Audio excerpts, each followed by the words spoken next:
Thank you very much, Auntie. It's an honor to be here and to share my story. So I had lots of nerves last night, but my husband was like, just be you. Just go share your story. So that's what I'm going to do. My name is Lorraine Dananai Chipangura, but through love, I've now added Mutsonzewa to my names. I was born in Harare, Zimbabwe, and currently reside actually in a small town, Bundaberg, in Queensland, Australia.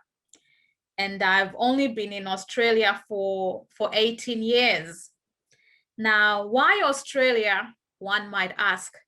Well, my dad came home one day with two prospectuses, one from Griffith University and the other one from Deakin University. But the Griffith Uni one didn't have an application form. So I had to apply for Deakin Uni.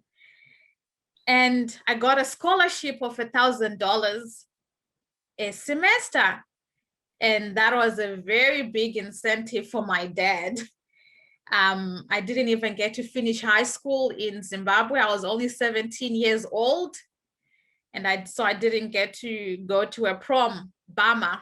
But anyway, the day that I actually left Zimbabwe was a bit hard because my mom couldn't come to the airport because that was the very day that she was actually putting to rest her mother, my grandmother.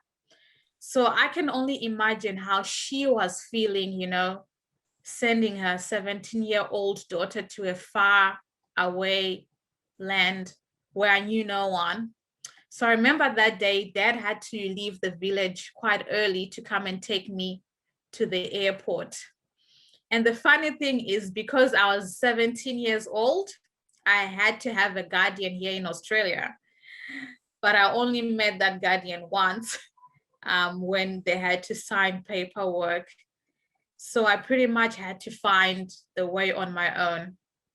And life as an international student was pretty hard. It had its ups and downs, but by the grace of God, I made it and I was able to graduate with the Bachelor of Commerce, majoring in accounting and e-commerce.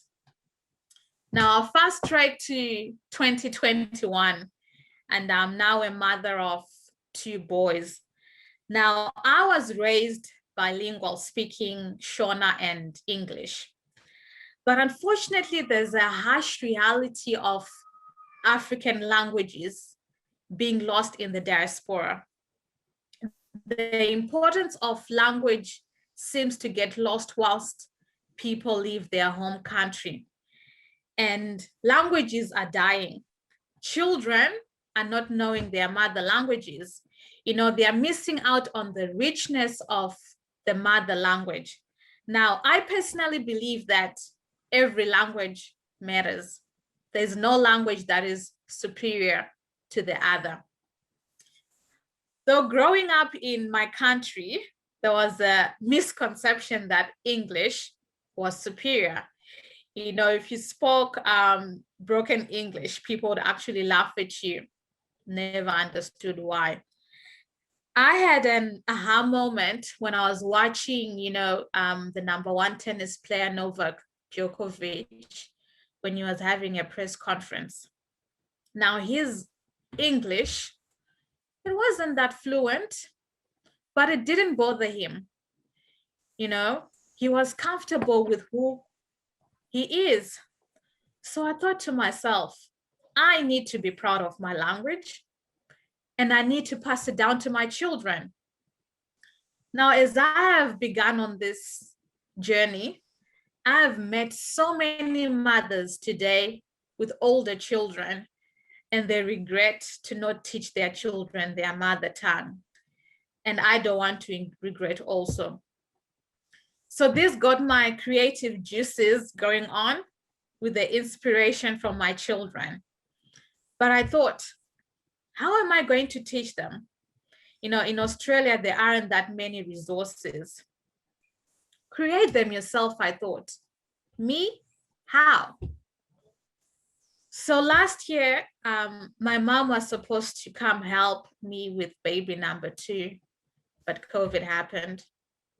So for a good 5 months, we had 2 under 2, the joys. But during that time, I had so much energy. I had the zeal and the motivation. And I thought, well, now this is the right time for me to start creating a resource to help other parents and other children to start on their journey to learn the 2 main languages in my country, Zimbabwe, which are Shona and Ndebele. Now, there's a quote that I read which said, language, as much as land, is a place. To be cut off from it is to be in a sense of homeless. So I thought, let us not create a sense of homelessness in our children. So my mission now is to encourage other parents to teach their children here in the diaspora their mother language, to let them know that it's doable. We can preserve our African languages. Our languages matter. Let us embrace them and let us love them. So in closing, I'm just going to read out to you a poem that I wrote, and I hope it will inspire someone today. And here it goes. I have a dream. I have a dream, but I'm afraid and I'm scared. Sleepless nights torment me. My mind has become a battlefield, and I'm slowly losing my mind. Every day is a battle. I battle with thoughts. How can I say I have failed unless I have tried? How can I continue to look at past failures? How can I not take the risk to create the future I want? How can I continue to let false evidence appear to be real in my life? I have decided to take control of my future. I have decided to follow my dreams. I have been renewed. I am unstoppable. Have you started on your dream journey? Who do you want to be? What kind of legacy do you want to leave? What do you want the world to remember you with? I'm taking my first step. I'm taking my second step. And I invite you to join me as I take the third step to limitless living, a step to my dream place. Thank you.